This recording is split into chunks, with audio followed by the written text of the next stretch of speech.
ನಮಸ್ಕಾರ ಸ್ನೇಹಿತರೆ, ನಮ್ಮ ನಂಬಿಕೆಗೆ ಸ್ವಾಗತ ಸುಸ್ವಾಗತ. ಸ್ನೇಹಿತರೆ, ಅದು 2008 ಇಸವಿಯ ಏಪ್ರಿಲ್ ತಿಂಗಳು. ಆಫ್ರಿಕಾ ಖಂಡದ ನಮೀಬಿಯಾ ಕರಾವಳಿಯ ಒರೆಜಾಂಮೆನ್ನಲ್ಲಿ ಬೆಂಕಿಯ ಉಂಡೆ ಮೇಲೆ ನಡೆದಂತಹ ಬಿಸಿಲು. ಅಲ್ಲಿನ ಅತ್ಯಂತ ಬಿಗಿ ಭದ್ರತೆಯುಳ್ಳ ವಜ್ರ ಗಣಿಗಾರಿಕೆ ವಲಯದಲ್ಲಿ ಕಾರ್ಮಿಕರು ವಜ್ರಕ್ಕಾಗಿ ಅಗೆಯುತ್ತಾ ಸುಸ್ತಾಗಿ ಹೋಗಿದ್ರು. ಬಿಸಿಲು ಮತ್ತು ಅಲ್ಲಿನ ಧೂಳು ಅವರ ಗಂಟಲು ಪಸೆಯಾರುವಂತೆ ಮಾಡಿತ್ತು. ಇದೇ ವೇಳೆ ಒಂದು ಬೃಹತ್ತು ಡೋಸರ್ ಇದ್ದಕ್ಕಿದ್ದಂತೆ ನಿಂತುಬಿಡ್ತು. ಮಣ್ಣಿನಲ್ಲಿ ಏನೋ ವಿಚಿತ್ರವಾಗಿ ಅಪ್ಪಳಿಸಿದ ಸದ್ದು. ಕಾರ್ಮಿಕ ಗಾಬರಿಯಿಂದ ಫೋರ್ಮ್ಯಾನ್ ಅನ್ನ ಕರೆದು ಇಲ್ಲಿ ನೋಡಿ ಅಂತ ತೋರಿಸಿದ. ಅಲ್ಲಿ ಗಣಿಯಲ್ಲಿ ಮರ ಸಿಗುತ್ತೆ ಅಂದ್ರೆ ಅದ್ಯಾವುದೋ ಮರದ ತುಂಡು ಸಿಕ್ಕಿತ್ತು.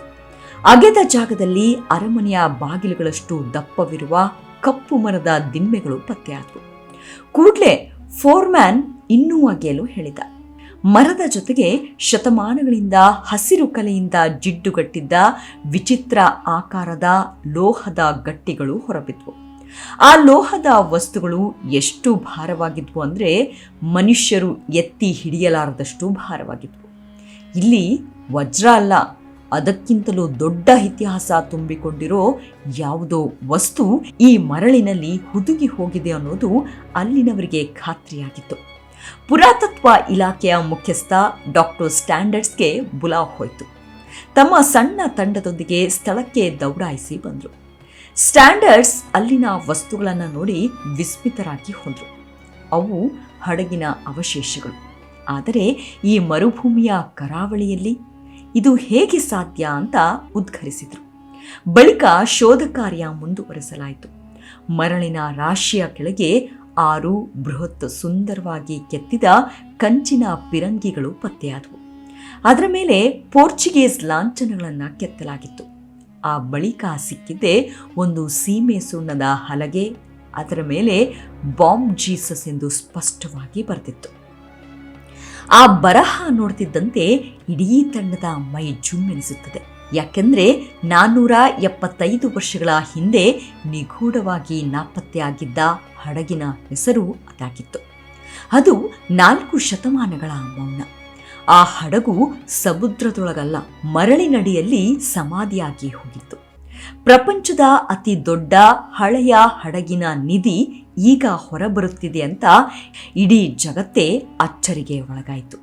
ಸ್ನೇಹಿತರೆ, ಬರೋಬ್ಬರಿ 475 ವರ್ಷಗಳ ಕಾಲ ಅಲ್ಲೊಂದು ಹಡಗು ಮರಳಿನಡಿ ಹುದುಗಿ ಹೋಗಿದೆ ಅನ್ನೋದು ಹೊರ ಜಗತ್ತಿಗೆ ಗೊತ್ತೇ ಆಗಿರಲಿಲ್ಲ. ಮರಳಿನ ಕೆಳಗೆ ಅವಶೇಷದಂತೆ ಆ ಹಡಗು ಮಲಗಿತ್ತು. ಮರಳುಗಾಡಿನ ಹರಡುವಿಕೆ ಮತ್ತು ಸಮುದ್ರ ತನ್ನ ವಿಸ್ತಾರ ಕಳೆದುಕೊಂಡ ಪರಿಣಾಮ ಹಡಗು ಆ ಮರಳಿನ ಅಡಿಯಲ್ಲಿ ಸಿಲುಕಿಕೊಂಡಿತ್ತು.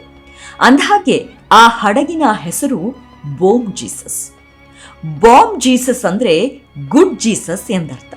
ಇದು 16ನೇ ಶತಮಾನದ ಪೋರ್ಚುಗೀಸರ ಪ್ರಮುಖ ಹಡಗಾಗಿತ್ತು. ಆ ಕಾಲದಲ್ಲಿ ಪೋರ್ಚುಗೀಸ್ ಸಾಮ್ರಾಜ್ಯದವರು ಸುದೀರ್ಘ ಸಮುದ್ರ ಪ್ರಯಾಣ ಮತ್ತು ವ್ಯಾಪಾರಕ್ಕಾಗಿ ಇಂಥದೊಂದು ಬೃಹತ್ ಹಡಗನ್ನ ನಿರ್ಮಿಸಿಕೊಂಡಿದ್ರು. ಸುಮಾರು 30ರಿಂದ 40 ಮೀಟರ್ ಉದ್ದವಿದ್ದ ಈ ಹಡಗು ಆಗಿನ ಕಾಲದಲ್ಲೇ 100 ಟನ್ಗಳಷ್ಟು ಭಾರವನ್ನ ಸಾಗಿಸುವ ಸಾಮರ್ಥ್ಯವನ್ನ ಹೊಂದಿತ್ತು.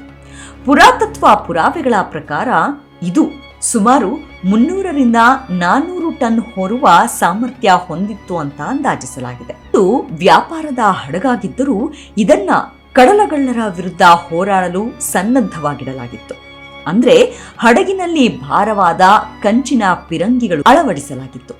ಇನ್ನು ಈ ಹಡಗಿನ ಮೂಲಕ ಪೋರ್ಚುಗಲ್ನಿಂದ ಭಾರತಕ್ಕೆ ಚಿನ್ನ, ಬೆಳ್ಳಿ ಮತ್ತು ತಾಮ್ರವನ್ನ ಸಾಗಿಸಲಾಗ್ತಿತ್ತು ಮತ್ತು ಇದರ ಬದಲಾಗಿ ಭಾರತದಿಂದ ಯುರೋಪ್ಗೆ ಮಸಾಲೆ ಪದಾರ್ಥಗಳು, ರೇಷ್ಮೆ ಮತ್ತು ಇತರೆ ವಸ್ತುಗಳನ್ನು ಸಾಗಿಸಲಾಗ್ತಾ ಇತ್ತು.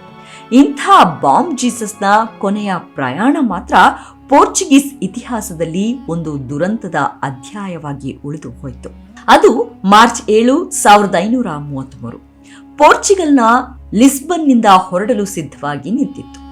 ಈ ಹಡಗು ಅಂದಿನ ಪೋರ್ಚುಗೀಸ್ ರಾಜ 3ನೇ ಜಾನ್ನ ಪ್ರತಿನಿಧಿಯಾಗಿ ಪೂರ್ವ ದೇಶಗಳ ಕಡೆಗೆ ಹೊರಟಿತ್ತು. ಪ್ರಮುಖವಾಗಿ ಭಾರತದ ಕಡೆಗೆ ಅದು ಹೊರಟಿತ್ತು.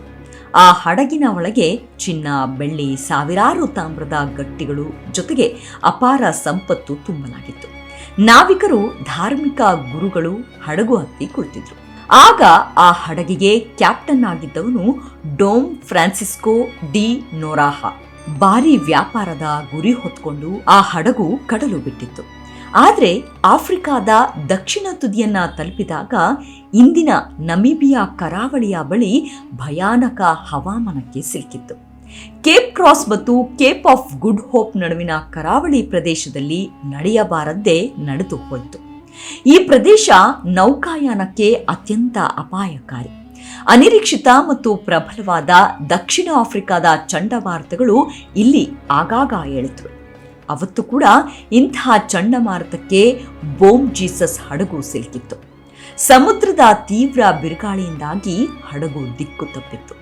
ಹಡಗು ಸಂಪೂರ್ಣವಾಗಿ ಒಡೆದು ಹೋಗಿ ಮುಳುವಾಗಲು ಶುರುವಾಯಿತು.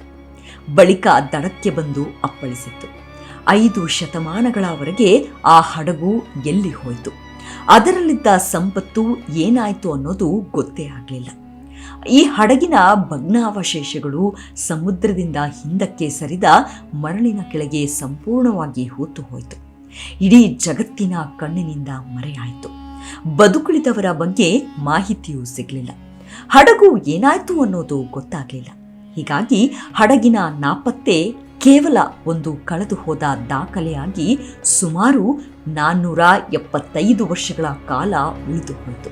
ಬಳಿಕ 2008ರಲ್ಲಿ ನಮೀಬಿಯಾದ ಮರುಭೂಮಿಯ ಕರಾವಳಿಯಲ್ಲಿ ವಜ್ರ ಗಣಿಗಾರಿಕೆಯ ಸಮಯದಲ್ಲಿ ಆಕಸ್ಮಿಕವಾಗಿ ಪತ್ತೆಯಾದಾಗ ಅದರ ಕತೆ ಮತ್ತೆ ಬೆಳಕಿಗೆ ಬಂತು. 2008ರಲ್ಲಿ ಪತ್ತೆಯಾದ ಹಡಗಿನಲ್ಲಿ 2000ಕ್ಕಿಂತ ಹೆಚ್ಚು ಚಿನ್ನದ ನಾಣ್ಯಗಳು ಪತ್ತೆಯಾದವು. ಈ ಅಪರೂಪದ ನಾಣ್ಯಗಳು ಪೋರ್ಚುಗಲ್ನ ರಾಜ 3ನೇ ಜಾನ್ ಆಳ್ವಿಕೆಗೆ ಸೇರಿದ್ವು. ಇದರ ಜೊತೆಗೆ ಸ್ಪೇನ್ನ ಕ್ಯಾಸ್ಟಿಲ್ ಮತ್ತು ಇಸಾಬೆಲ್ಲಾ ರಾಣಿ ರಾಜರಿಗೆ ಸೇರಿದ ಚಿನ್ನದ ನಾಣ್ಯಗಳು ಪತ್ತೆಯಾದವು. ಇದರಿಂದ ಪೋರ್ಚುಗೀಸ್ ಮತ್ತು ಸ್ಪ್ಯಾನಿಷ್ ಸಾಮ್ರಾಜ್ಯಗಳ ನಡುವಿನ ಆರ್ಥಿಕ ಸಂಬಂಧವೇ ಇತ್ತು ಅನ್ನೋದು ಗೊತ್ತಾಯಿತು. ಹಡಗಿನಲ್ಲಿದ್ದ ಸರಕಿನ ಅತಿ ದೊಡ್ಡ ಮತ್ತು ಪ್ರಮುಖ ಭಾಗ ಅಂದ್ರೆ ಸುಮಾರು 40 ಟನ್ಗಳಷ್ಟು ತೂಕದ ಶುದ್ಧ ತಾಮ್ರದ ಗಟ್ಟಿಗಳು. ಈ ಗಟ್ಟಿಗಳ ಮೇಲೆ ಸ್ಪ್ಯಾನಿಷ್ ಚಿಹ್ನೆ, ವಿಶೇಷವಾಗಿ ಪುಯೆಂಟ್ ಡಿ ಬೆಚಾರ್ ಎಂಬ ಚಿಹ್ನೆ ಪತ್ತೆಯಾಗಿದೆ. ಈ ತಾಮ್ರವು ಬ್ರೆಜಿಲ್ನ ವಿನಿಮಯ ವ್ಯಾಪಾರಕ್ಕಾಗಿ ಭಾರತಕ್ಕೆ ಸಾಗಿಸಲ್ಪಡುತ್ತಿತ್ತು ಅಂತ ಗೊತ್ತಾಯಿತು. ಇದರ ಜೊತೆಗೆ 100ಕ್ಕಿಂತ ಹೆಚ್ಚು ಆನೆ ದಂತಗಳು ಕೂಡ ಈ ಹಡಗಿನಲ್ಲಿ ಪತ್ತೆಯಾದವು. ಈ ದಂತಗಳು ಪೋರ್ಚುಗೀಸರು ಆಫ್ರಿಕಾದಲ್ಲಿ ನಡೆಸುತ್ತಿದ್ದ ದಂತಗಳ ವ್ಯಾಪಾರದ ಬಗ್ಗೆ ಐತಿಹಾಸಿಕ ಪುರಾವೆ ಒದಗಿಸಿದ್ವು. ಕೇವಲ ದಂತಗಳ ಮೇಲೆ ರಾಜಚಿಹ್ನೆಗಳ ಮುದ್ರೆಗಳನ್ನು ಸಹ ಗುರುತಿಸಲಾಯಿತು. ಐಸೋಟಾಪ್ ವಿಶ್ಲೇಷಣೆಯಿಂದ ಅವು ಪಶ್ಚಿಮ ಆಫ್ರಿಕಾದಿಂದ ಬಂದಿವೆ ಎಂದು ಬಹಿರಂಗವಾಯಿತು. ಇದಲ್ಲದೆ 6 ಕಂಚಿನ ಪಿರಂಗಿಗಳು ಪತ್ತೆಯಾದವು. ಇವು ಹಡಗಿನ ರಕ್ಷಣೆಗಾಗಿ ಬಳಸಲ್ಪಡುತ್ತಿದ್ದವು ಅನ್ನೋದು ಬಯಲಾಯಿತು. ಹಳೆಯ ಮಾದರಿಯ ಮಸ್ಕೆಟ್ ಬಂದೂಕಿನಂತಹ ಸಣ್ಣ ಶಸ್ತ್ರಾಸ್ತ್ರಗಳು ಮತ್ತು ಕತ್ತಿಗಳು, ಆ ಕಾಲದ ದಿಕ್ಸೂಚಿಗಳು, ಡಿವೈಡರ್ಗಳು ಮತ್ತು ಇತರೆ ನ್ಯಾವಿಗೇಷನ್ ಸಾಧನಗಳ ತುಣುಕುಗಳು ಕೂಡ ಹಡಗಿನಲ್ಲಿ ಪತ್ತೆಯಾದವು. ಅಂದಿನ ನಾವಿಕರು ಮತ್ತು ಅಧಿಕಾರಿಗಳು ಬಳಸುತ್ತಿದ್ದ ಕಂಚಿನ ಮತ್ತು ಸೀಸದ ಪಾತ್ರೆಗಳು, ತಟ್ಟೆಗಳು ಮತ್ತು ಬಟ್ಟಲುಗಳು, ಹಡಗಿನ ಮರದ ದಿಮ್ಮಿಗಳು, ಹಾಗೆಯೇ ಚರ್ಮದ ಬಟ್ಟೆಗಳು ಮತ್ತು ಪಾದರಕ್ಷೆಗಳ ತುಂಡುಗಳು, ಇದಲ್ಲದೆ ಮಸಾಲೆಗಳು ಮತ್ತು ಇತರೆ ಸುಗಂಧ ವಸ್ತುಗಳನ್ನು ಸಂಗ್ರಹಿಸಲು ಬಳಸುತ್ತಿದ್ದ ಹಳೆಯ ಮರದ ಪೆಟ್ಟಿಗೆಗಳು ಕೂಡ ಪತ್ತೆಯಾದವು.